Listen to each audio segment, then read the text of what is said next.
Have you ever seen your cat resting in a tight loaf, sitting perfectly still or freezing at nothing, and assumed they were fine? But sometimes those quiet moments can be early signs of cat stress. Many cats show discomfort through quiet body language signals even loving owners can miss. This doesn't mean you're doing something wrong. Cats are subtle communicators, and their discomfort often looks like ordinary behavior.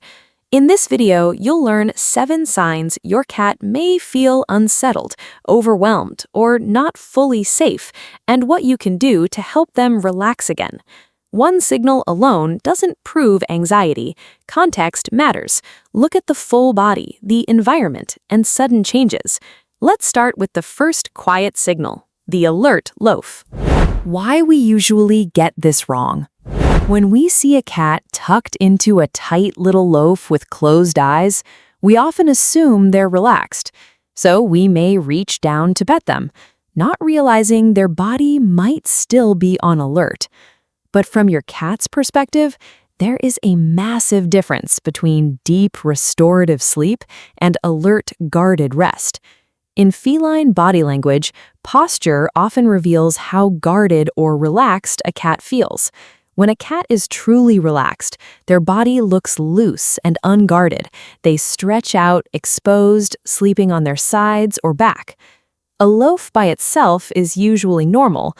The warning sign is the combination: tense muscles, half-open eyes, scanning ears, and a sudden change in behavior.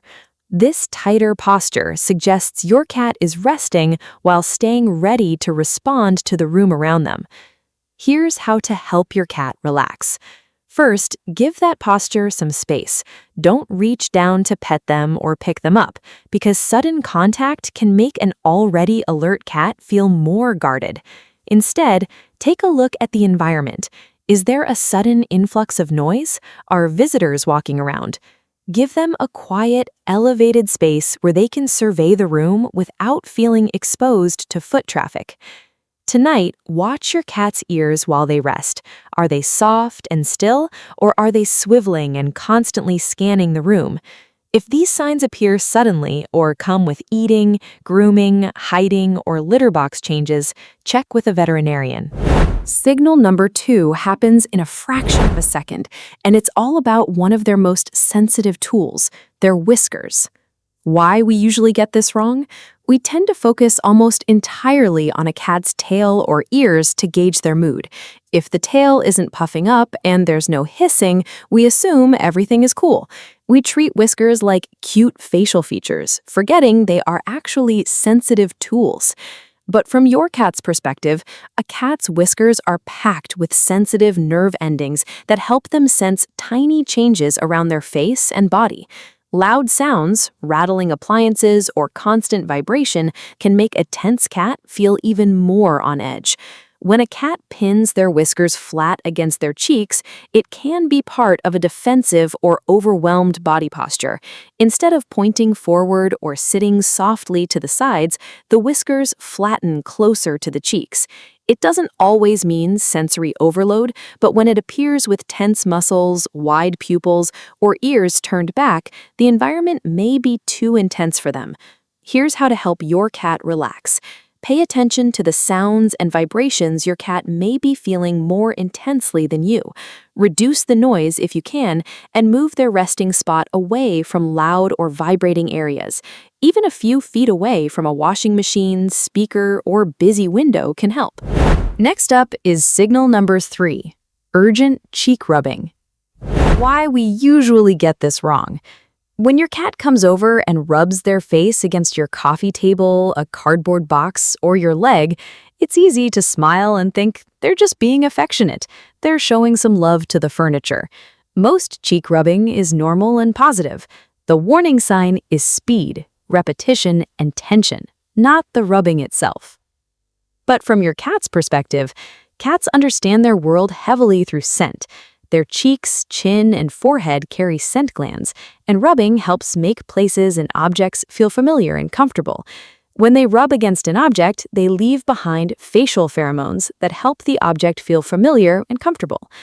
But if a new object smells unfamiliar, the rubbing can become more urgent. For example, if you bring home a secondhand chair, a suitcase, or a coat full of outdoor smells, your cat might start rubbing their face against the edges again and again. If the rubbing looks urgent and tense, they may be trying to make the unfamiliar smell feel safer. Here's how to help your cat relax. When you bring new items into your home, especially shopping bags from crowded places or coats with outdoor smells, don't force your cat to interact with them. Place a familiar blanket or toy near the object, then let your cat approach in their own time, instead of pushing the object toward them. Signal number 4 is what many owners call the belly trap, or the misunderstood belly-up posture. The belly is not the message by itself. The rest of the body is. Why we usually get this wrong. A cat can show their belly because they feel safe, but that still doesn't mean they want your hand there. Unlike dogs, a cat showing their belly is not automatically asking for a belly rub. So when we reach out our hand to give that fluffy tummy a scratch, we're often met with claws, back legs, or a sudden warning bite. But from your cat's perspective, the mistake is not touching the belly once, it's ignoring the rest of the body before you touch. An exposed belly must be read in context. When a cat feels overwhelmed or unsure about someone invading their space, rolling onto their back can actually be a tactical defensive posture. On their back, a tense cat can use their claws, back legs, and teeth to create distance. So if the eyes are fixed and the tail is thumping, that belly may be a boundary, not an invitation. They are communicating that they feel cornered and need more space. Here's how to help your cat relax. Never assume an exposed belly equals a petting invitation. Look at the rest of their body language. By respecting the boundary of the belly, you slowly build trust and help your cat feel safer around you. The next time your cat rolls onto their back, stop your hand first. Give them space. If they stay relaxed, you can offer a slow blink, a gentle signal many cats respond to positively, or simply let them choose whether they want contact. If this is helping you understand your cat's quiet language, subscribe to Purr and Ponder and tell me which signal you've noticed in your own home. Now let's look at signal number 5, because this one is very easy to misread. Signal number 5 is one owners often joke about: the silent stare. I think of it as a freeze and scan moment, but your cat may be tracking something you haven't noticed. Why we usually get this wrong. You are sitting in your living room and your cat suddenly goes completely still. They stare fixedly at a blank wall, an empty hallway, or across the room. We laugh it off as one of those strange cat moments, or we assume they've simply zoned out. But from your cat's perspective, they may not simply be relaxing. They could be tracking a sound, shadow, smell, or movement you haven't noticed. Cats are especially sensitive to small movements and changes in low light, so a sudden freeze can be your cat's way of pausing everything so they can identify what changed. By becoming still, they can focus more precisely on whatever caught their attention. If this happens with dilated pupils, tense posture, or hiding afterward, it may be part of a stress response. Unfamiliar sounds, sudden movement, visitors, or changes in the room can cause them to pause while they figure out what changed. Here's how to help your cat relax. When you notice your cat holding a silent stare, do not interrupt them with loud noises, try to startle them out of it, or pick them up. Doing so can startle them or make the tension worse. If your voice usually reassures them, you can speak softly from a distance, but don't force interaction. Always make sure they have a clear, unobstructed exit path out of the room so they never feel trapped. This next sign is so tiny that you can miss it even while your hand is still on your cat. Signal number 6 is small but easy to miss: the subtle tail tip twitch. Why we usually get this wrong. Most cat owners know that a big, thumping tail means anger, and a puffed-up tail means absolute terror. But when a cat is sitting quietly and only the very tip of their tail starts flicking rhythmically, we often mistake it for simple curiosity or deep thought. We might even keep petting them, missing the early warning.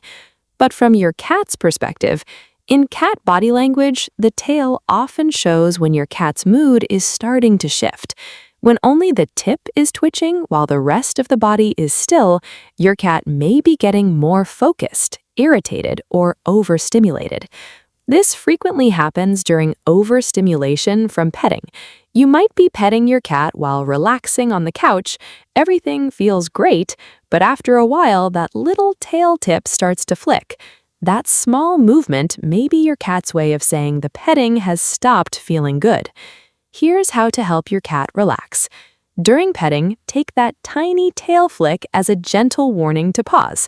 The moment you see that little flick start up, gently pull your hand away and give your cat personal space. Pausing early shows your cat that quiet signals are noticed before they feel the need to react.